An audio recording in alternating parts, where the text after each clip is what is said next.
हमारी आज की कहानी नेटफ्लिक्स पर हाल ही में रिलीज हुई रेबल मून पार्ट 2 पर होने वाली है। जिसके पहले पार्ट में हमने देखा था कि ये कहानी फ्यूचर की है। यहाँ इंसान अलग अलग प्लैनेट्स पर रहकर अपना गुजारा कर रहे हैं। इन सब में सबसे बड़ा प्लैनेट मदर वर्ल्ड होता है। यहाँ के राजा लगातार अपनी सीमाओं को बढ़ाने के लिए युद्ध करते रहते हैं। एक दिन मदर वर्ल्ड का जनरल एटिकस अपने लोगों के साथ वेल नाम के प्लैनेट पर जाकर वहाँ के लोगों से अनाज की मांग करता है। लेकिन इस बार एटिकस जरूरत से ज्यादा अनाज की मांग करता है, जिसे यहाँ के बाकी लोग समझ जाते हैं कि एटिकस इनसे अनाज लेने के बाद इनके पूरे गांव को मिटा देगा। इसलिए कोरा अपने साथी गुन्नार के साथ अलग अलग प्लेनेट पर जाकर वहाँ के योद्धाओं को मदर वर्ल्ड के खिलाफ लड़ने के लिए इकट्ठा करती है। और ये सभी लोग मिलकर जब जनरल एटिकस से लड़ रहे होते हैं तो उसकी बॉडी काफी ऊंचाई से गिर जाती है, जिससे जनरल एटिकस की मौत हो जाती है। क्या सच में उसकी मौत हो गई है या सिर्फ इन्हें ऐसा लग रहा है? अब कहानी की शुरुआत मदर वर्ल्ड के लड़ाकू जहाज को दिखाते हुए होती है, जहाँ का कमांडर कैसियस अपने चीफ डॉक्टर से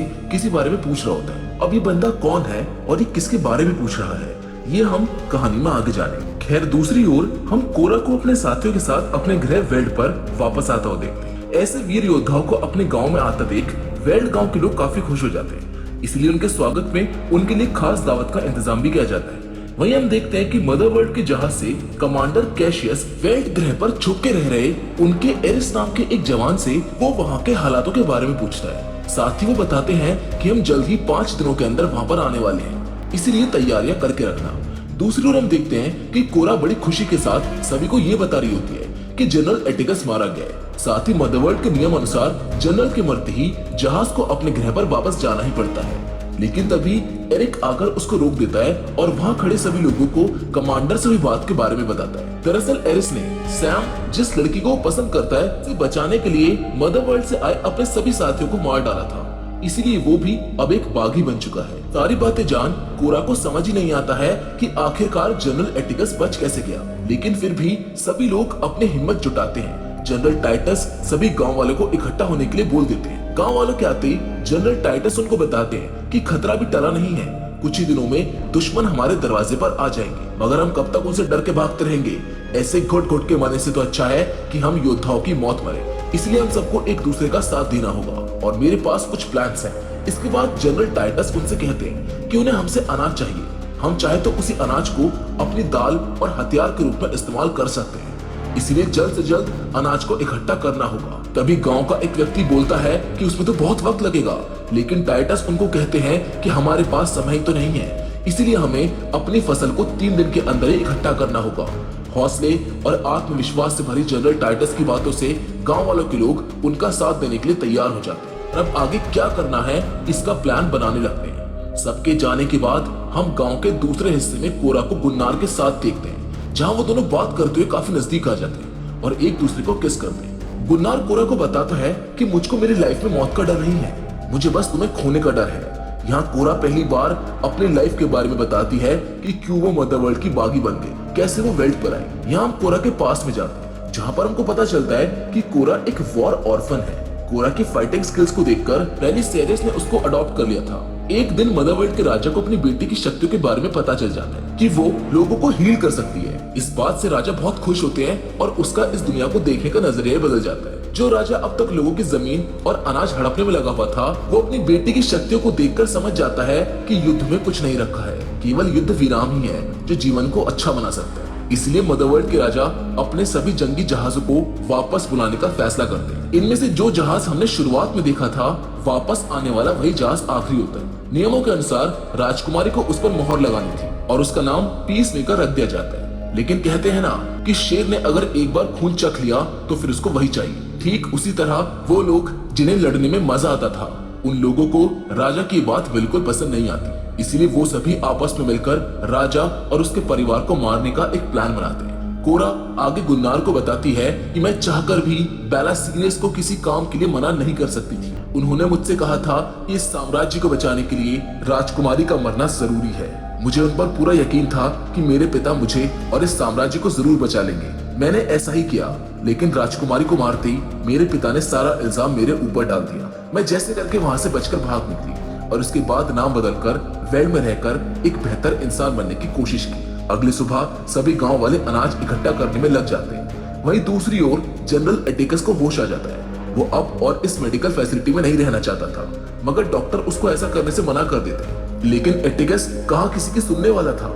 एटिकस कोरा को स्कार गिवर का नाम देता है। कोरा और उसके साथी अनाज की कटाई में गांव वालों का पूरा साथ दे रहे होते हैं। काम बड़ी जोरों शोरों से चल रहा होता है। तभी कमांडर कैशियस अपने सैनिक एरिस से बात करके उसके साथियों के बारे में पूछता है। यहाँ एरिस के जवाब से उन्हें एरिस पर शक हो जाता है कि एरिस भी बागियों के साथ मिल चुका है। दूसरी ओर गांव वाले सारे अनाज को एक जगह लाकर इकट्ठा कर लेते हैं, क्योंकि समय आने पर उसे जनरल टाइटस के प्लान के अनुसार यूज करेंगे। रात को सैम उनकी रक्षा करने के लिए बाहर से आए सभी योद्धाओं को तोहफे देकर उनका शुक्रिया करती है। अगली सुबह जनरल टाइटस गांव को युद्ध की कला सिखाते हैं। साथ ही सभी को बताते हैं कि इस इकट्ठे किए हुए अनाज को अपने घरों के सामने रख लो, जिससे कि वो लोग ऊपर से हमला ना कर पाए। सभी लोग ऐसा ही करते हैं और इसी के साथ वो एक बेल यानी कि एक बड़े से घंटे को बजाकर बताते हैं कि युद्ध के दौरान जैसे ही बेल बजे हम सभी को एक साथ हमला करना होगा। इसके बाद टाइटस गांव में मौजूद सभी हथियार इकट्ठा करने के लिए कहते हैं, ताकि सभी लोग उन्हें इस्तेमाल करना सीख सके। मदरवर्ल्ड की सेना को चकमा देने के लिए कोरा और उसके लोग सभी गांव वालों के साथ जगह जगह पर गड्ढा करने लगते हैं, ताकि वो लोग उस पर छुपकर हमला कर सके। युद्ध केवल शक्ति और सेना के दम पर नहीं जीता जाता।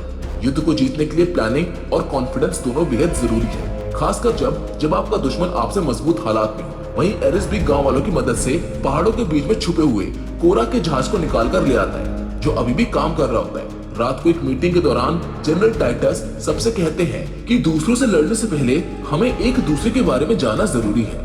यहाँ जनरल टाइटस अपनी कहानी बताते हैं, जिसमें उन्हें और उनके साथियों को एक दूसरे ग्रह पर हमला करने के लिए भेजा जाता है। लेकिन वहां जाकर वो देखते हैं कि यहाँ तो सिर्फ बूढ़े और बच्चे हैं, इसीलिए वो उन्हें मारने से मना कर देते हैं। लेकिन मदरवर्ल्ड के लोगों को ये बात अच्छी नहीं लगती, इसलिए वो लोग हमला करके जनरल टाइटस के सभी साथी और वहाँ के लोगों को मार देते हैं। तब से टाइटस मदरवर्ल्ड से बदला लेना चाहते हैं। टाइटस आगे कहते हैं कि मैं अपने आखिरी दम तक लड़ूंगा और ऐसा दोबारा नहीं होने दूंगा।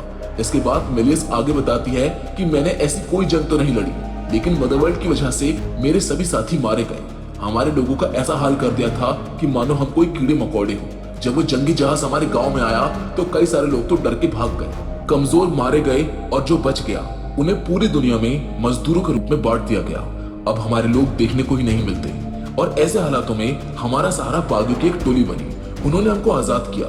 तब से मैं मदरवर्ल्ड से अपना बदला लेना चाहती हूँ। इसके बाद नेमेसिस की बारी आती है। वो बताती है कि मदरवर्ल्ड के लोगों ने मेरे गांव के लोगों को चुन चुन के मारा था, जबकि हम में से कोई भी नहीं लड़ना चाहता था।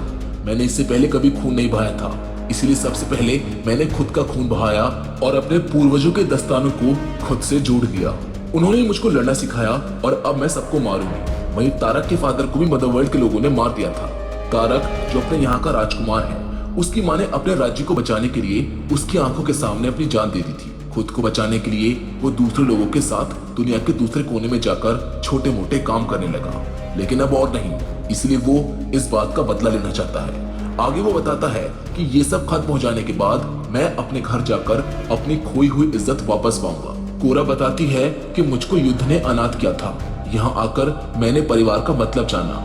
गुन्नार यहाँ तक आने के लिए सबका धन्यवाद करता है। टाइटस बताते हैं कि मदरवर्ल्ड से जितने भी सैनिक आएंगे हम उनको बंदी बनाकर उनके हथियार छीन लेंगे। इसके बाद हम देखते हैं कि मदरवर्ल्ड का जहाज वेल्ड की सीमा में आ जाता है। वहीं दूसरी ओर कोरा अपने शिप को पहाड़ों के बीच में छुपा देती है, जिससे वो किसी की नजरों में ना आए। इसके बाद कोरा जेसी रोबोट से जाकर युद्ध में उनका साथ देने के लिए कहती है, लेकिन जेसी रोबोट ये कहकर वहां से चला जाता है कि तुम लोग नहीं जीत पाओगे। अब जहाज का जनरल कैशियस गांव को स्कैन करके प्लान बनाने की कोशिश करता है, लेकिन वो देखते हैं कि गांव वालों ने पहले ही तैयारी कर रखी है और सभी घरों के सामने अनाज रखा हुआ है। दूसरी ओर सभी लोग अपनी तैयारियां कर लेते हैं और बाकी योद्धा अपनी पोजीशंस को ले लेते हैं। जनरल एटिकस अपने सभी लड़ाकू जहाजों को धरती पर उतरने के लिए भेज देता है और खुद जाकर कोरा से बात करने लगता है। कोरा एटिकस से कहती है कि हमको यहाँ पर कोई खून खराबा नहीं चाहिए, तुम्हें अनाज चाहिए तो तुम अनाज ले जाओ। मगर कोरा की बात सुनकर जनरल एटिकस बताता है कि तुम डील करने की पोजीशन में नहीं हो। मुझको पता है कि तुमने औरत और बच्चों को कहां पर छुपाया है, मेरे लोग वहां पर पहुंच चुके हैं। वहीं एटिकस की बातों में आकर कोरा खुद को एटिकस को सौंपने वाली होती है कि तभी गुन्नार एक गन से बेल पर हमला कर देता है और तभी जमीन में से एक आदमी निकलकर रॉकेट लॉन्चर से एटिकस के जहाज को उड़ा देता है। कोरा और गुन्नार पानी में कूदकर अपनी जान बचा लेते हैं। वहीं हम देखते